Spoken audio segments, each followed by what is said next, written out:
título de este sermón es Los culpables condenan al inocente. Los culpables condenan al inocente, y hay una historia de Walter Macmillan, quizás no recordamos su nombre, pero fue llevado al cine.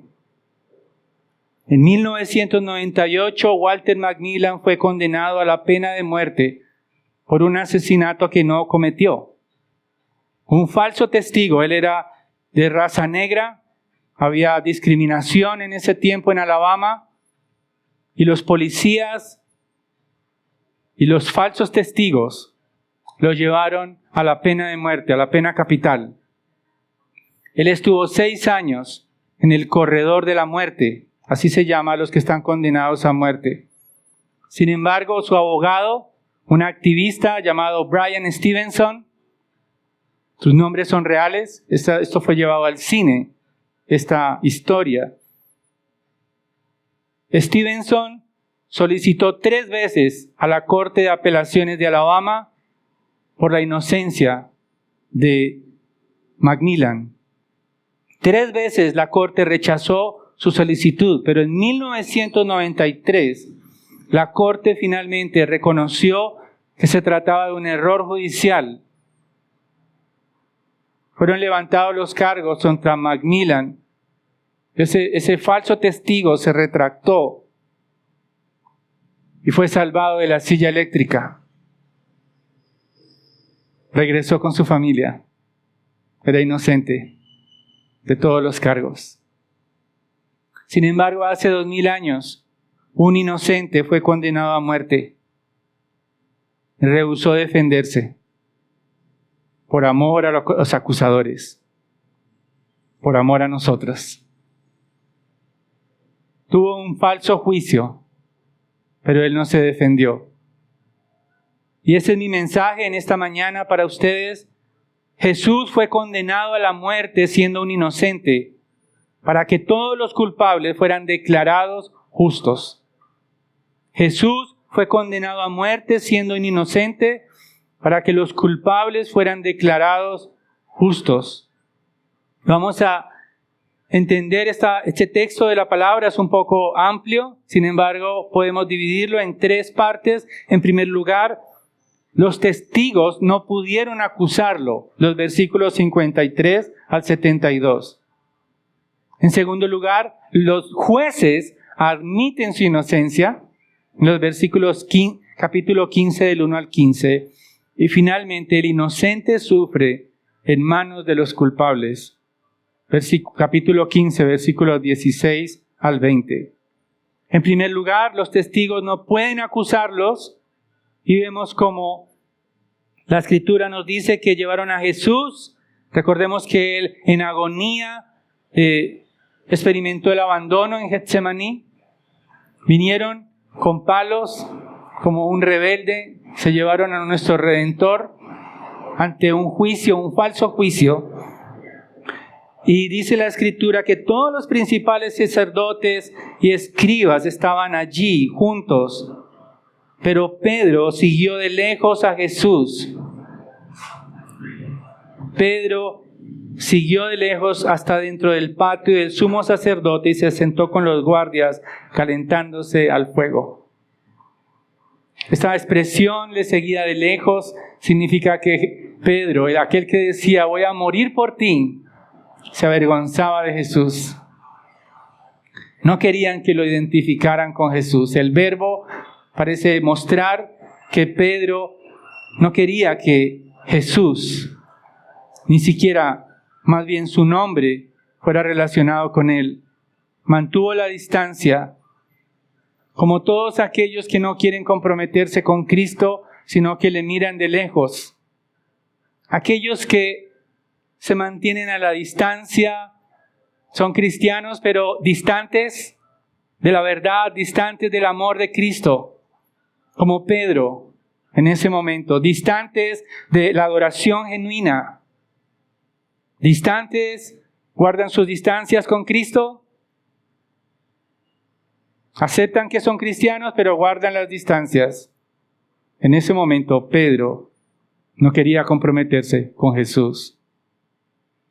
Sin embargo, se lleva a cabo un juicio totalmente ilegal. Aún los testigos, como vamos a ver, son falsos testigos. Este juicio se llevó a cabo de noche. Es totalmente sospechoso que hagan un juicio en la noche. Y presentaron cargos contra Jesús. Uno de ellos era no dar tributo al César para poderlo matar. Pero él jamás dijo eso. Él dijo, dad al César lo que es del César.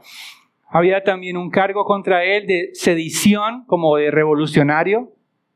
Pero también el cargo que más adelante Pilato lo acusaría sería que él se declaraba rey. Se necesitaban al menos 2 testigos para condenarlo a muerte. Sin embargo, los testigos, en el versículo 61 nos dice que entonces, en el versículo 57 dice, algunos levantándose daban falso testimonio contra él. Ni siquiera los testigos se podían poner de acuerdo. Ellos se contradecían. Pero dice el texto que a pesar de que ellos daban testimonio, el Señor guardaba silencio en ese momento. No se defendió, como leíamos en Isaías capítulo 53. Pero ellos necesitaban la forma de llevarlo a la muerte, porque el propósito de los sumos sacerdotes, de los religiosos de ese tiempo, de los escribas, tenían envidia, y aún Pilato lo sabía, tenían envidia a Jesús y lo querían matar, sacarlo del panorama religioso.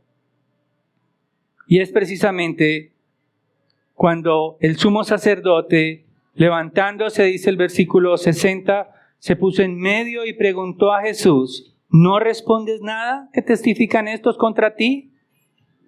Pero él callado no respondía.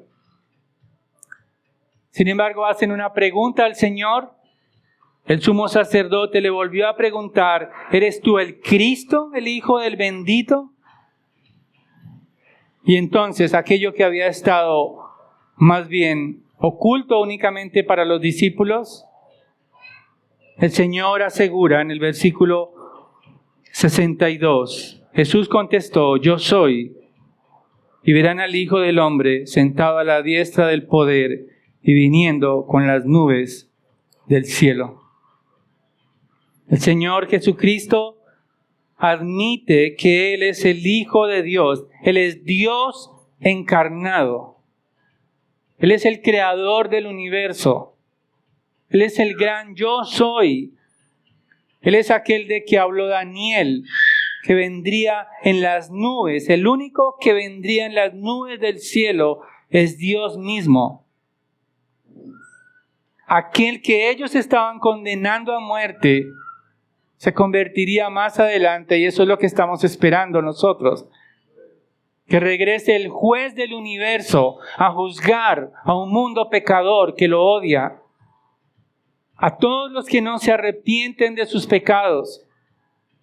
Todos ellos serán juzgados por el Hijo de Dios. Ya no vendrá en silencio.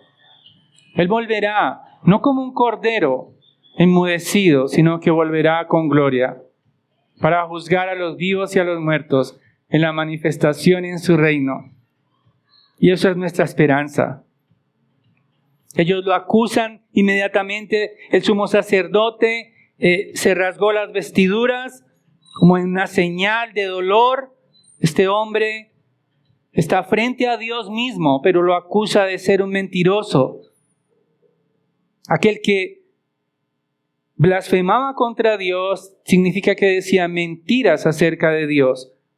Y todo aquel que hablaba contra Dios, según la ley, debía morir apedreado. El apedreamiento era la sanción de la ley para aquellos que blasfemaran contra Dios. Pero sin embargo estaba escrito del Señor que no sería roto ni un hueso suyo. Había otra manera de morir que el Imperio Romano había hecho más popular, y era la cruz, la crucifixión. Alejandro Magno, que era rey mucho antes del Imperio Romano, había inventado también, había crucificado a sus enemigos, pero los romanos habían perfeccionado la técnica de la crucifixión para producir mayor agonía a todos aquellos que se rebelaran contra Roma. Frente a este panorama, Pedro, nos dice el versículo 66, 3 veces negó al Señor. Delante de Dios, su conciencia, sus pensamientos recordaron las palabras del Señor Jesucristo. Él lo negó 3 veces y el gallo solo cantó 2 veces, cumpliendo la predicción del Hijo de Dios. Al final, el versículo 72 nos dice, y él se echó a llorar, y Pedro fue restaurado. Hermanos, hay esperanza, porque Pedro lloró en arrepentimiento por negar al Señor, y también hay esperanza para todos aquellos que le hemos negado. Hay esperanza para aquellos que han negado a Cristo con sus labios. Hay esperanza para aquellos que han negado a Cristo con su vida. Hay esperanza para aquellos que han negado a Cristo con sus prioridades personales, como dice un comentarista. Hay esperanza de perdón, porque Jesús fue condenado a muerte siendo un inocente, para que los culpables de negarlo fueran declarados justos. Los falsos testigos no pudieron acusar a Jesús, y los falsos testigos modernos tampoco podrán detener el avance del Evangelio. El Señor continuará transformando las vidas de aquellos que creen en Él. Los que dan falso testimonio, aquellos que se llaman cristianos, pero no viven de acuerdo con su cristianismo. Aquellos que se ponen crucifijos en sus cadenas de oro, de plata, de bronce. Creo que no hay muchos de bronce. Pero todos ellos son falsos testigos de Cristo, que niegan el poder de la gloria de Cristo con sus vidas, con sus prioridades. No podrán acallar el poder del Evangelio. Porque el Evangelio continuará su avance, el Evangelio se extenderá hasta lo último de la tierra, como se está haciendo. Y nada detendrá el poder del Evangelio, el poder de Cristo, transformando las almas, transformando corazones, transformando vidas y dando una nueva esperanza al afligido, al menesteroso, al pecador, al culpable. Obtendrá justicia en él. Pero no solamente hubo falsos testigos, sino que los jueces mismos admitieron la inocencia del Señor. A partir del capítulo 15 vemos cómo Pilato examina a Jesús. Realmente el sumo sacerdote, los escribas y todo ese concilio que era llamado el Sanedrín judío, presentaron cargos contra él, pero aún así, dice Pilatos, también sabía, el versículo 10 dice, porque sabía Pilato que los principales sacerdotes lo habían entregado por envidia. Esos cargos realmente no iban a prosperar, pero Pilato quería interrogarlo por un cargo. Él afirmaba ser rey de los judíos. Ese cargo sí ponía en aprietos a Pilato, porque él quería establecer si realmente el Señor afirmaba que él era rey de los judíos. Sin embargo, en el versículo 2, Pilato le pregunta, ¿eres tú el rey de los judíos? Pero el Señor le contesta, tú lo dices. La respuesta del Señor Jesucristo realmente está queriendo decir en el idioma original, tú dices que yo soy rey, pero tú no piensas que soy rey. Tú dudas de esa afirmación. Y es por eso que Pilato se asombraba, porque el Señor Jesucristo guardó silencio. Dice el versículo 5 del capítulo 15, pero Jesús no respondió nada más, de modo que Pilato estaba asombrado. Generalmente cuando alguien tenía el peligro de morir en la cruz, lo primero que hacía era defenderse. Guardar silencio significaba prácticamente ser condenado. Pero el Señor Jesucristo guardó silencio. En los otros evangelios se describe una conversación más grande con Pilato, pero Marcos está mostrando y está enfatizando el silencio del Señor Jesucristo frente a falsos testigos, frente a un juez que admite su inocencia porque él mismo dice: ¿qué mal ha hecho? Él mismo entiende lo que está pasando. Pero lo peor estaba por pasar. En el versículo 11 parece que había una tradición en la fiesta de la Pascua en Jerusalén. Siempre se soltaba a un preso el que la multitud pidiera. Y había uno llamado Barrabás, había sido encarcelado con los rebeldes, que había cometido homicidio en la insurrección. Hermanos, Barrabás había cometido el delito del cual se acusaba falsamente a Jesús, de sedición. Pero la multitud comenzó a pedir a Pilato que cambiara a Jesús, o más bien que le diera la libertad a Barrabás, cuando él les preguntó: ¿quieren que le suelte al rey de los judíos? Dice el versículo 11, pero los principales sacerdotes provocaron a la multitud para que le pidiera que en vez de Jesús le soltara a Barrabás. Ellos le respondieron a gritos: crucifícalo. Pilato les decía: ¿por qué? ¿Qué mal ha hecho? Y ellos gritaban aún más: crucifícalo. No siempre las mayorías tienen la razón. Por ahí dicen que la voz del pueblo es la voz de Dios, pero eso es falso. No siempre las mayorías tienen la razón, porque Dios les dio comida a ellos. Cuando les multiplicó los panes y los peces, les seguía una multitud. Querían llenar sus estómagos. Pero cuando Él les habló de arrepentimiento, cuando les invitó a abandonar su pecado, huyeron. Y ahora piden que sea crucificado, que sea muerto con una muerte agónica al inocente. A pesar de haber testigos falsos, a pesar de que el juez mismo reconoce su inocencia, piden que sea crucificado. Queridos, las iglesias están llenas de multitudes. Hay iglesias llenas que hacen fila para entrar a escuchar, no necesariamente el evangelio, pero todos aquellos, tener una iglesia llena de gente no es una garantía de que todos los que asisten aman a Cristo.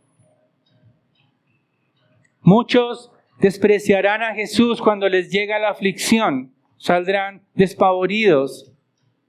Se les acabará su fe cuando llegue el sufrimiento, cuando se les acabe la prosperidad que les prometen. Cuando llegue el sufrimiento, cuando lleguen las pruebas, empezarán a empuñar su rebeldía contra Dios, acusándolo de su tristeza.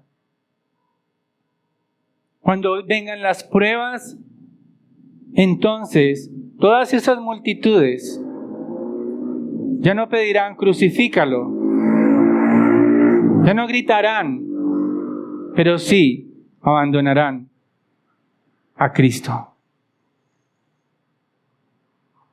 Nosotros también éramos culpables de sedición, de rebeldía contra nuestro Creador.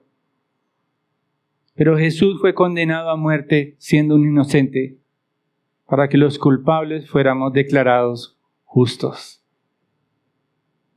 Pero no solamente hubo falsos testigos que corroboraban la inocencia de nuestro Redentor, No solamente hubo un juez que reconoció su inocencia, sino que a pesar de ello, él fue entregado a la cruz. El versículo 15 del capítulo 15 dice: Pilato, queriendo complacer a la multitud, le soltó a Barrabás y después de hacer azotar a Jesús, lo entregó para que fuera crucificado. Generalmente, los azotes, aquel que iba a ser condenado a la cruz, los dejaban algunos morían por los azotes. Se turnaban los dos soldados romanos. Con un látigo de cuero, tenía astillas de huesos en las puntas. Se turnaban los dos para no dejar descansar a aquel que era amarrado prácticamente al piso, y se turnaban para afligirlo, y eso fue lo que hicieron con el Señor Jesucristo, el inocente por los culpables, para que nosotros fuéramos declarados justos. Ellos lo azotaron, quizás dejaron medio muerto a nuestro Redentor, pero Él tenía que ir a la cruz en agonía física. El inocente sufre en manos de los pecadores. Ese es mi tercer punto. Dice el versículo 16, los soldados llevaron a Jesús dentro del palacio, al pretorio, convocaron a toda la tropa romana, en algunas versiones dice la cohorte romana, es decir, al menos 600 hombres, humillando a nuestro Señor Jesucristo. Matthew Henry, un comentarista, dice lo siguiente: sus vestidos eran ajenos porque le pusieron unas túnicas, quizás de color rojo, para mostrar la túnica que cubrían los reyes, pero sus vestidos eran ajenos porque no sufría por sus pecados, sino por los ajenos, es decir, por los nuestros. Le pusieron una corona de espinas a él para afligirlo, pero nosotros pecadores, o para que nosotros pecadores tuviéramos una corona incorruptible de gloria. A él le dieron una caña como cetro, y quienes desprecian su autoridad también son como aquellos soldados que lo golpeaban con el cetro de caña en su cara. El Rey eterno debía ser besado, pero ellos lo escupieron. 600 soldados escupiendo a nuestro Redentor. No lo besaron, no lo amaron, pero Él lo sufrió todo para que nosotros lo adoremos, para que nosotros lo amemos, para que, como cantábamos, anhelemos ver su rostro para siempre. Nada interferirá en ese momento con la gloria de nuestro Señor amoroso, con el justo inocente, porque Jesús fue condenado a muerte siendo un inocente, para que los culpables fueran declarados justos.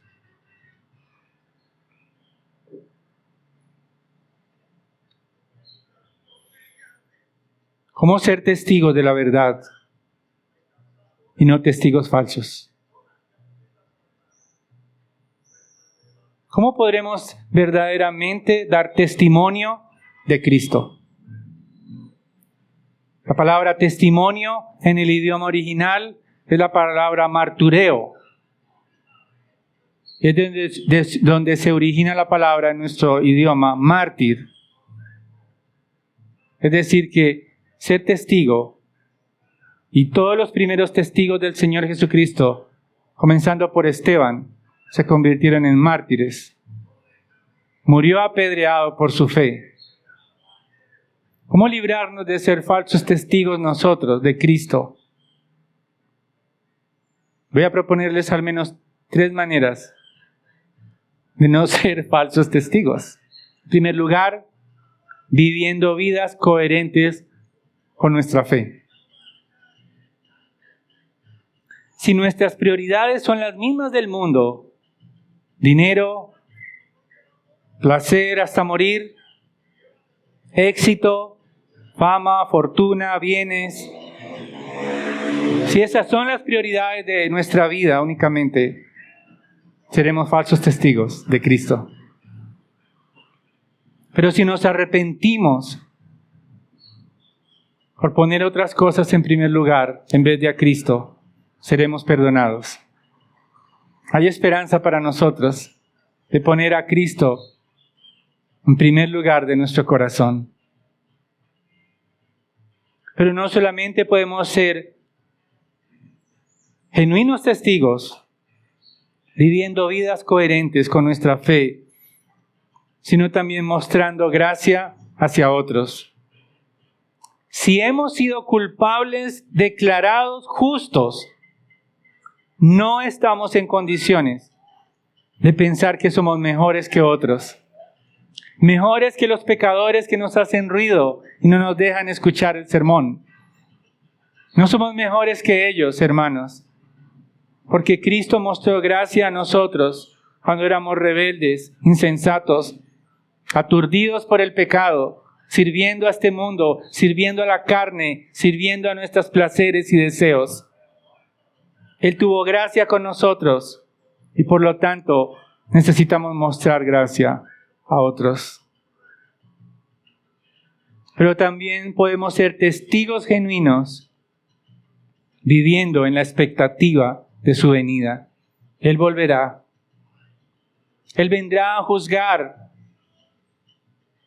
Y en ese juicio, aquellos que se han arrepentido genuinamente, aquellos que han confesado su maldad, aquellos que se han postrado de corazón, aquellos que han abandonado sus ídolos, han abandonado sus placeres, aquellos que han abandonado su vida de pecado, solo ellos serán absueltos, serán declarados justos si confían plenamente en que la muerte del Hijo de Dios es su justicia y que su resurrección y su victoria sobre la muerte es su pasabordo a la vida eterna para siempre. Pero aceptar eso como realidad no es suficiente porque necesitamos vivir vidas en la expectativa de su venida, no durmiendo, sino velando, sino estando despiertos nuestros sentidos espirituales, nuestros corazones dispuestos para nuestro encuentro con Él, porque Él vendrá en las nubes de victoria y todo ojo verá y toda rodilla se doblará y toda lengua confesará que Jesús es el Señor. Vivir a la expectativa de la venida de Cristo es no malgastar el tiempo, no malgastar los recursos, no malgastar nuestras vidas en las cosas pasajeras de esta tierra. Y eso no significa que tienes que abandonar tu estudio. No significa que tienes que abandonar tu trabajo, porque entonces, ¿cómo pagaríamos el arriendo de ese local que nos espera? Hermético a sonidos externos.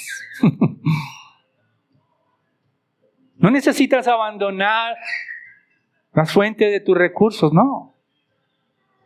Lo que significa es que tu prioridad es Cristo. Que tu corazón no está en ello porque estarás dispuesto a entregarlo si Él lo exige. Estarás dispuesto a morir a todas las cosas, a todas aquellas cosas que te impiden ser fiel a Cristo, que te interrumpen la comunión con Él. Jesús fue condenado a muerte siendo un inocente para que los culpables fueran declarados justos. Vamos a orar. Padre, te damos gracias por tu Hijo inocente, el Rey de Gloria, que no abrió su boca para defenderse. Gracias porque a pesar de los falsos testigos, los falsos jueces, Él padeció por nosotros. Gracias porque ahora la cruz es nuestra gloria y su victoria sobre la muerte también es nuestra, para vivir vidas que te agraden a ti, Señor. Gracias por tu amor. Perdónanos, Padre, si te hemos negado. Perdónanos, Señor, si nos hemos avergonzado de ti.